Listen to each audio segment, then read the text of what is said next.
The night was quiet in Waco, Texas, too quiet for a voice that once carried across the world. Behind an old apartment complex, beside the hum of air conditioning units, a young man who once stood at number 1 on the Billboard charts lay still. He was only 31 years old. But long before that final night, he was the soundtrack of so many American childhoods. Maybe you remember it.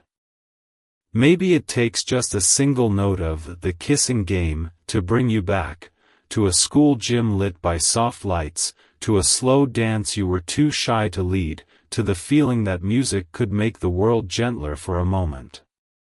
How does a voice that pure, a dream that bright, fall so far, so fast? And what happens to the boys we crown as stars before they even finish growing up? This is the journey of Tony Thompson, the heart of High Five, a group that helped define 90s R&B and shaped the blueprint for every boy band that followed. It's a story of rise and fallout, of success that came too early, and of a young black artist whose gift touched millions, even as the world around him slowly pulled him apart. He didn't start on a stage. He started in a small Texas church, where the sunlight came through stained glass windows and dust floated in the air like tiny blessings. In those wooden pews of Waco, people whispered about a little boy with a voice too big for his age. A voice that rose above the choir, above the room, above the kind of life most children in that town were expected to live. Tony Thompson was born on September 2, 1975, but from the way elders talked about him, you'd think he'd been born with a microphone in his hand. He sang with the youth choir the way some kids breathe, effortlessly, naturally, as if his body had been built for melody. And when he opened his mouth, the room would shift. Adults paused mid-conversation. Children stopped fidgeting. Even the choir director would glance over her shoulder and smile like she already knew she was witnessing the beginning of something rare. Yet talent in a small town can be both a blessing and a cage. Waco wasn't a place where dreams of stardom felt realistic, but Tony carried his dream the way he carried every note, with conviction. He began to tell his family that he didn't just want to sing, he wanted to be a singer. A real one. A professional. Someone whose voice reached farther than the church walls. So he sang anywhere he could, talent shows, community festivals, small-town gatherings where folding chairs clicked open and people brought homemade food. Every time he stepped onto those modest stages, he won.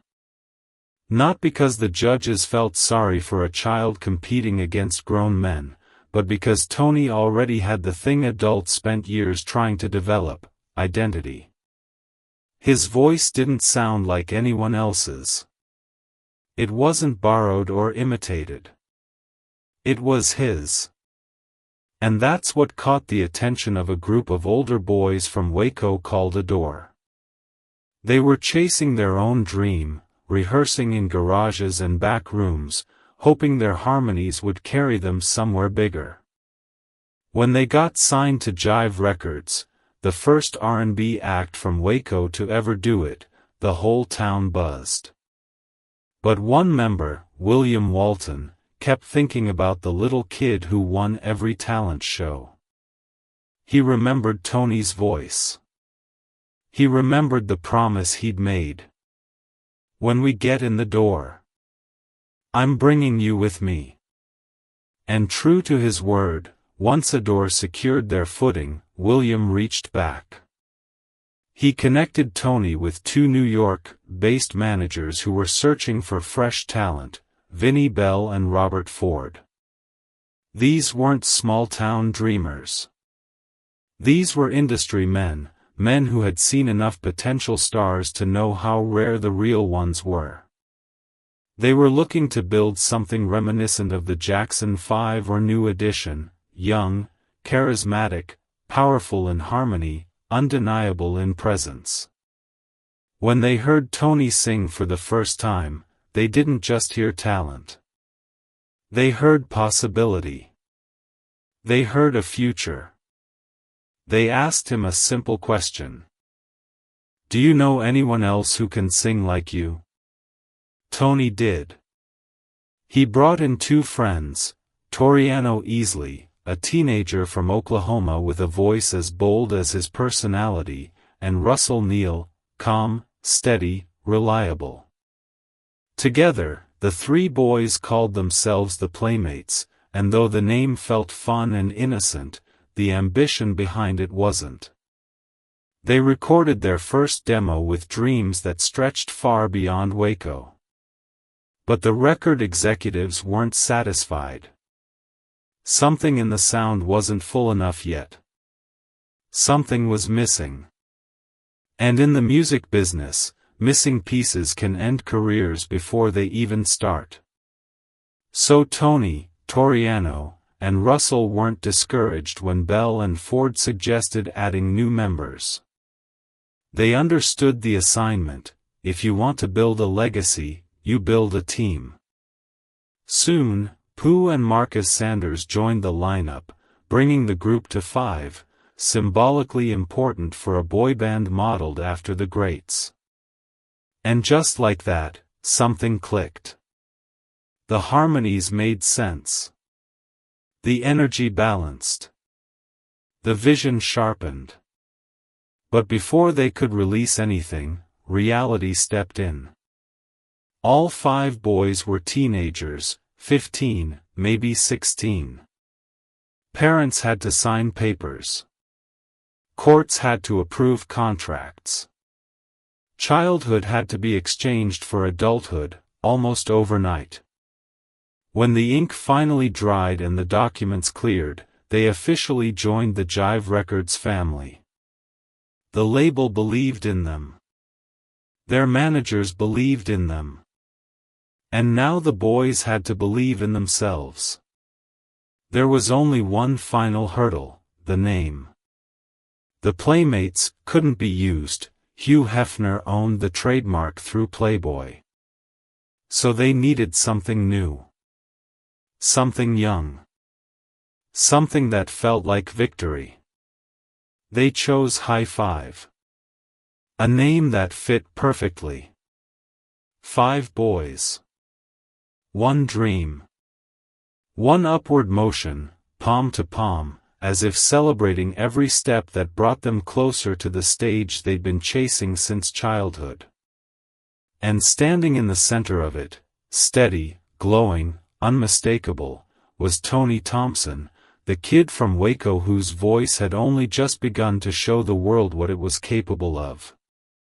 Success didn't arrive quietly for High Five. It came rushing in, loud, bright, and impossible to ignore, like a spotlight suddenly switching on in a dark room.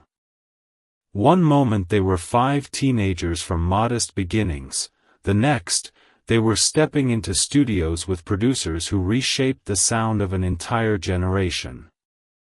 Their first single, I Just Can't Handle It, carried the unmistakable fingerprints of Teddy Riley, the architect of New Jack Swing. The beat was sharp, the harmonies clean, and Tony Thompson's voice soared above it all with a warmth that felt both young and timeless. When the song climbed into the top 10 of the R&B charts, it was more than a debut. It was a declaration. High Five had arrived. But even as the video began bubbling on TV and radio stations across the country, a storm was forming behind the scenes. On September 1, 1990, just weeks before their album release, Toriano Easley was arrested in Oklahoma, charged in a shooting that ended a man's life. He claimed the gun had gone off during a fight. Authorities charged him with first-degree murder. He was just a teenager. For most groups, that kind of tragedy would have ended everything. But the machine didn't stop. It couldn't stop. Contracts had been signed. Timelines set. The boys had to keep going, even with one of their original brothers suddenly gone. And so, searching for a missing piece, Vinnie Bell discovered a young singer at a Christmas talent show in the Bronx, a teenager named Treston Irby, singing a cappella in the back seat of a car. His tone was smooth, earnest, confident. In that moment, the lineup clicked back into place. High Five was whole again. Just days later, their debut album dropped. And then came the song that changed everything. I Like the Way, The Kissing Game, wasn't just a hit. It was a phenomenon.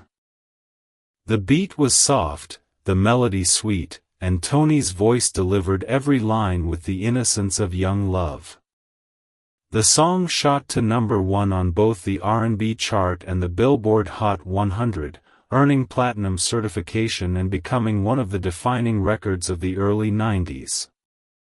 Across America, teenagers slow danced to it at school gyms decorated with streamers and balloon arches. Couples shared their first kiss to it. Radios played it endlessly on warm summer nights. The song didn't just belong to the group, it belonged to the culture. With success came a whirlwind. Tour buses. Suitcases. Autographs written on lunch breaks. Hotel rooms that blurred together. Fans screaming their names before they were even old enough to vote. High Five danced with the precision of seasoned performers, switching between streetwear and tailored suits like it was nothing. They toured with giants, Salt-N-Pepa, LL Cool J, Troop, Tony, Tone, Ice Cube.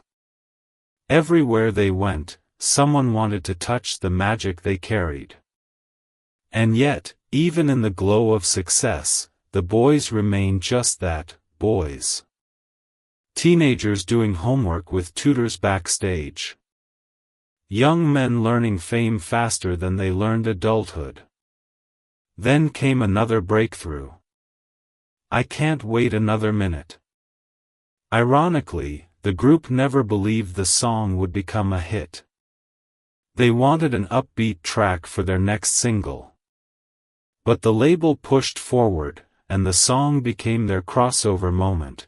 #OneR&B, number 8 on the pop chart. Suddenly, High Five wasn't just an R&B act. They were a pop force. Their music reached movie theaters too. Their song, Too Young, played in the background of Boys in the Hood, during the barbecue scene when Doughboy returns home as a grown man. On that track was a teenage rapper who would later become a legend, prodigy of Mobb Deep, then known as Lord T the Golden Child. Everything seemed to be aligning. The awards. The tours. The exposure.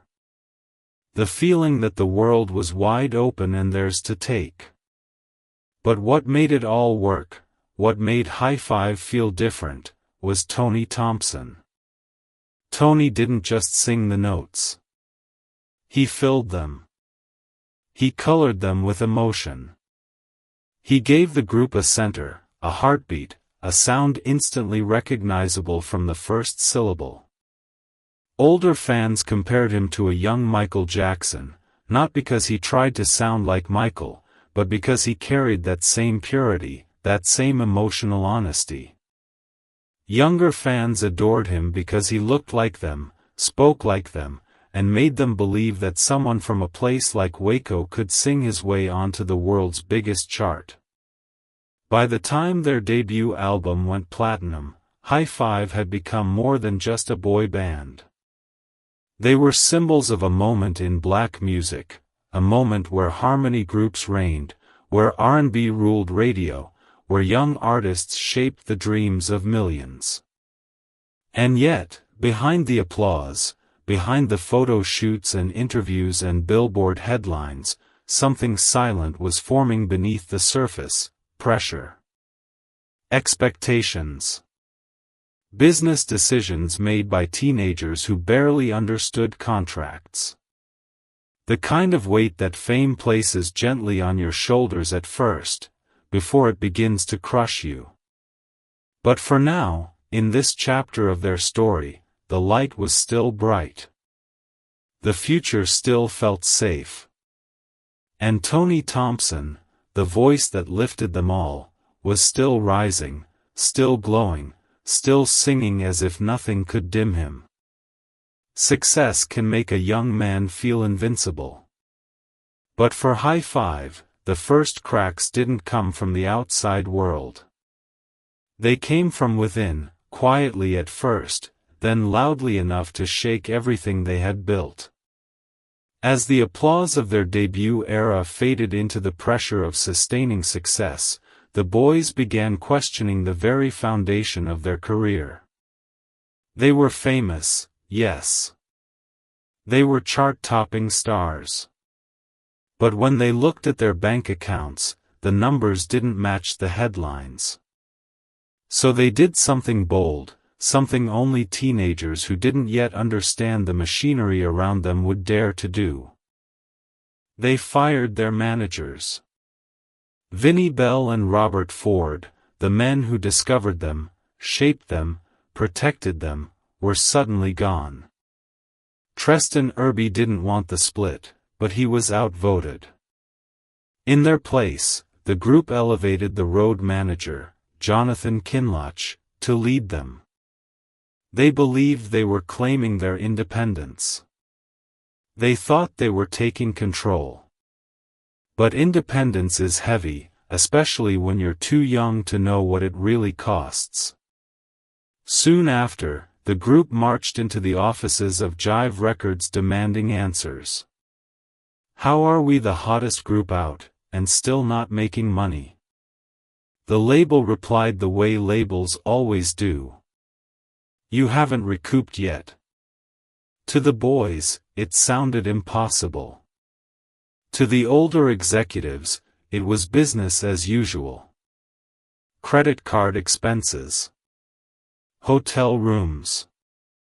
Wardrobe. Food. Travel. Every luxury they thought was part of being a star had been added to a bill they didn't know they were paying. And as the truth sank in, one member refused to stay quiet. Russell Neal stood up for the group. He demanded transparency.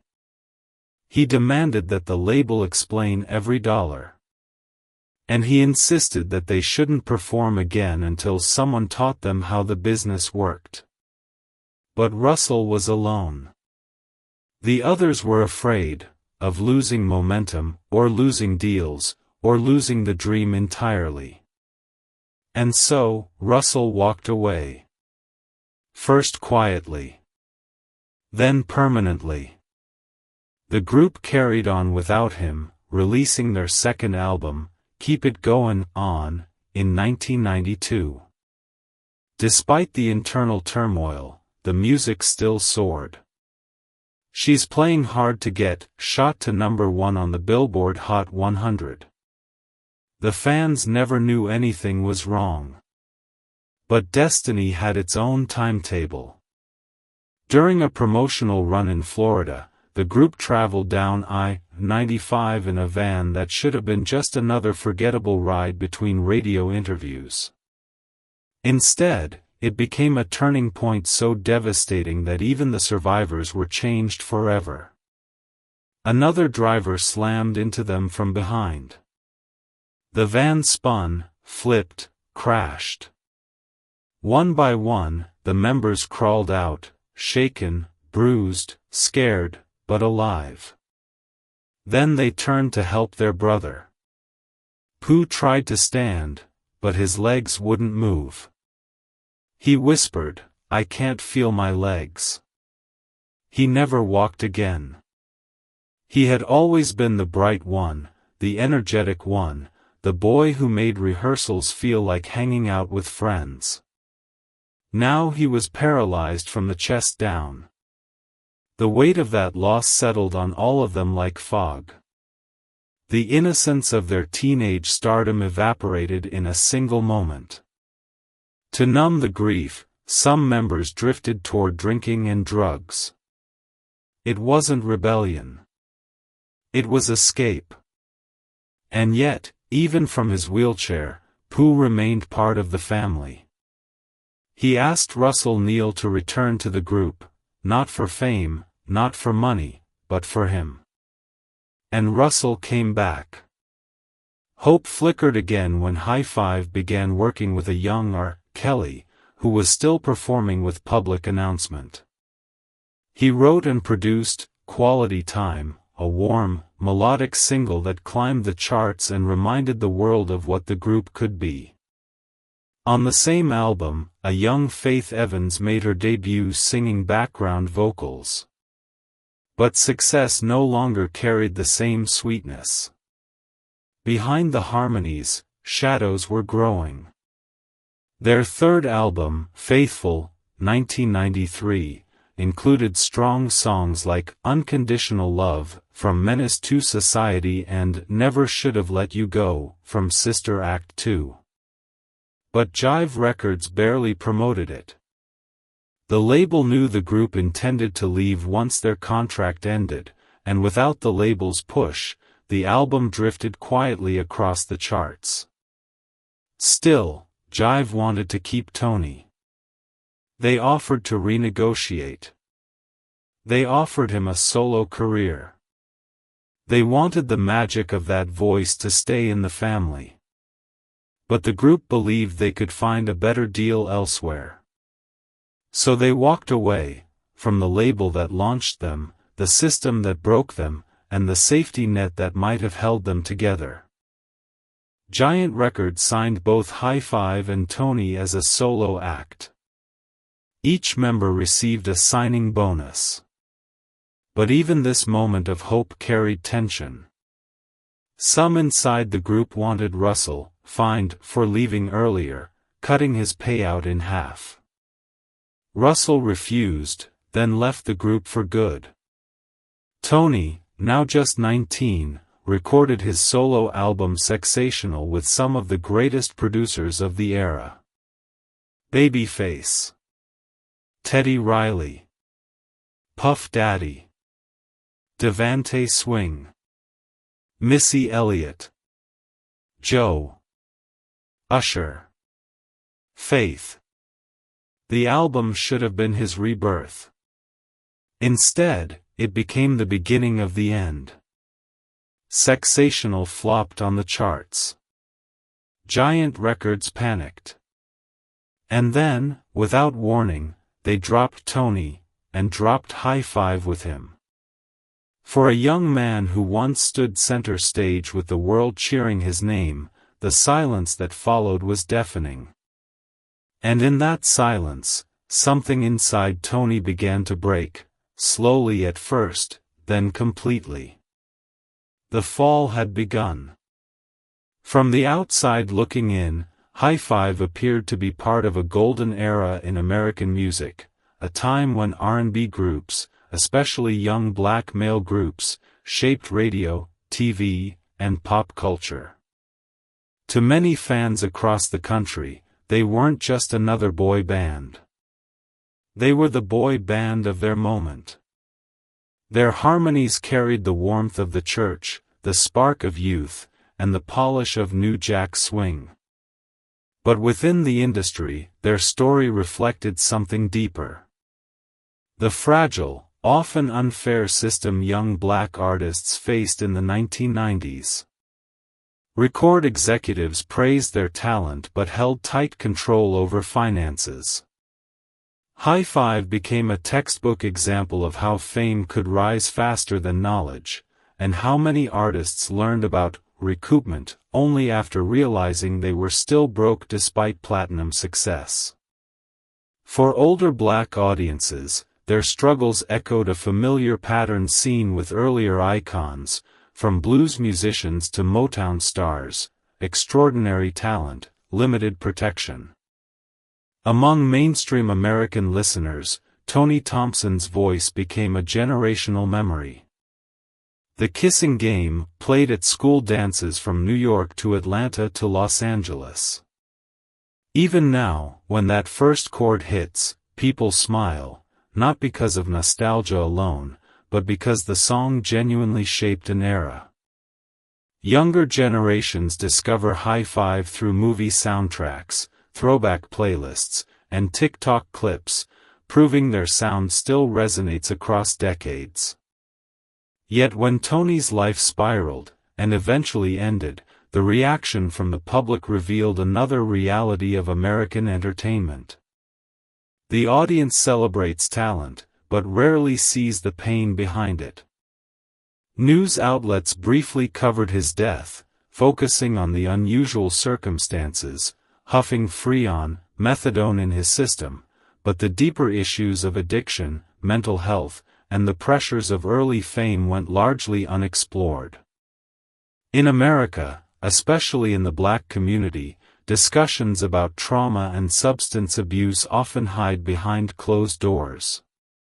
Still, among R&B fans, DJs, and artists who grew up listening to him, Tony's legacy remains sacred.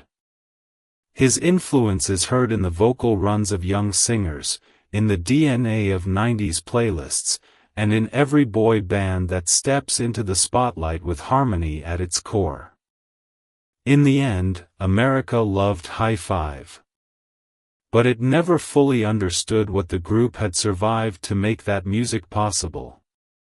In the end, the story circles back to Waco, the same Texas town where Tony Thompson first lifted his voice in a church choir, long before the world knew his name. And it was in Waco, years later, that his journey came to a quiet, heartbreaking close. 31 years old. A life that had burned so brightly, extinguished too soon beside a row of air-conditioning units humming through the night. But Tony Thompson's legacy never lived in the place where he died. It lives in the places where he made people feel alive. It lives in the opening chords of The Kissing Game, a song that could freeze time and pull listeners back into the softness of their youth.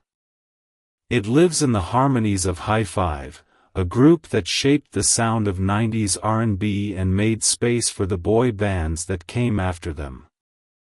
It lives in every singer who grew up trying to imitate Tony's tone, pure, emotional, unmistakably his. And it lives in the memories of fans who didn't just listen to High Five, they grew up with them. Tony's story is a reminder of how fragile brilliance can be. Of how the music industry can lift a child into the heavens without teaching him how to survive the fall. Of how addiction and trauma can take root in silence. And of how even the brightest stars sometimes struggle to carry their own light. But it is also a reminder of something beautiful. That when a voice truly touches people, it outlives the singer. Today, High Five continues to perform. Marcus Sanders, Treston Irby, Shannon Gill, and new members still go on stage, still sing those songs, still speak Tony's name with love. Fans still show up. They still dance, still smile, still remember. In that way, Tony never left the stage at all. So maybe the real story isn't about how he died. Maybe it's about how deeply he lived, through music that continues to echo across generations. Before we close, let me ask you. What's the first memory that comes back when you hear The Kissing Game? And if Tony Thompson's journey moved you, inspired you, or made you reflect on your own story, stay with us. There are more voices, more histories, more truths waiting to be told. Until next time, keep his story, and his songs, alive.